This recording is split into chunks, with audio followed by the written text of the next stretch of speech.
Welcome to Shua Machshava on the Daf. We're holding in Chulin Davov. The Gemara in the end of the base where it brings the story that Rebbe said the Beis Shian is not part of Eretz Yisrael. So they asked him, but your fathers, your grandfathers, they all held that Beit Shian is Eretz Yisrael. So he brought them the pasuk that Chizkiyahu HaMelech, he took off the Nechash HaNechoshes, the copper snake, because Am Yisrael were worshipping the copper snake. So Efshar ba'asav v'loi bi'arei, ba'yehoshafat v'loi bi'arei. I mean, the kings that were tzaddikim did not take it out. They did take out all of the zara. So what happened here? His fathers gave him some place, some room for him to do something. The lashon of Rashi in the top of Zayin Amud Aleph is K'she'yavo b'neinu achareinu im lo yimtzu ma lesaken b'meh yigdal shmam. So Pashut Pshat in Rashi is that the Avos, they knew this was of a Zara, but they decided they're not going to take out all of a Zara. They'll leave some for the children to do as well, for the children also to accomplish something. So the Maharal and the Maharshal say that cannot be.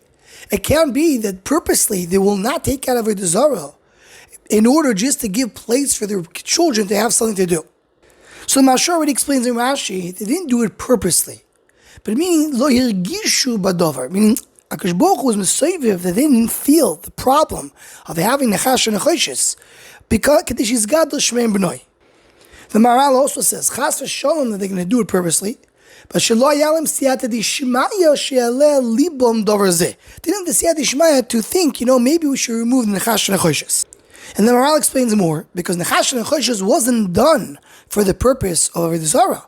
Chas v'Shalom Moshe Rabbeinu built it for the purpose of Yiras Shamayim.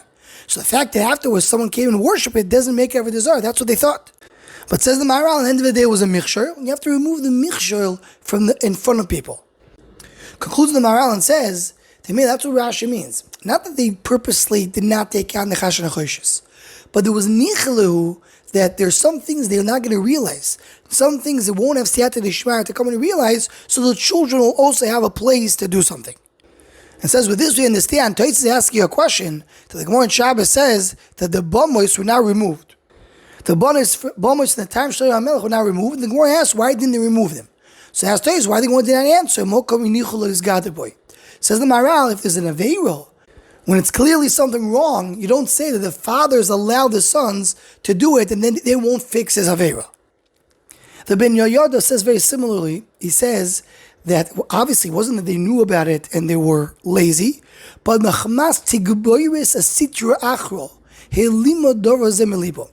they didn't realize that something was wrong over here. They didn't pay attention to it. But later, by Chizkiyahu, the klipa was diminished a little bit, and then he had the thought to come and take away this Nechash and Nechoshes. The Yaris Dvash, Renis Eibeshitz, in Chelakala Drush Tasvov, he explains it a little bit more. He says, what was the idea of Nechash and Nechoshes? Was a way to overcome Lashon Hara. Because someone who speaks Lashon Hara is compared to a Nachash, to a snake, as the Gemara in Tainis tells us. And in order for people to internalize the idea of not to say Lashon Hara, that's why we had Nechash and Nechoshes. Nechash and Nechoshes, people saw it was so high, it used to be a very big animal, and then it went down so low because of Lashon Hara. So that will give Musar to people not to say Lashon Hara.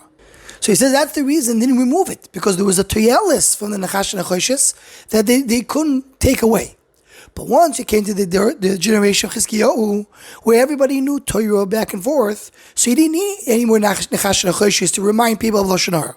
People knew the halacha. So there's no toyelis anymore from the Nechash and Nechoshes. So I'll go upon what we see from all this Mefarshim. The idea of Mokim Yinichul Avoisov doesn't mean that the forefathers decided and put into a play that they're leaving something for the kids to do. But it means that they had some cheshbon, or a siyata d'shmaya, or some hester, that they couldn't do something, and we made like HaKadosh Baruch Hu's mesoiviv that there's some avodah that later generations had to bring. We see many of the mefarshim, many of the divrei Torah that are written, there's something shilos that need to be answered that were asked for many generations. And later in the generations, comes one of the rabbanim and says, I think I can give an answer nobody gave before.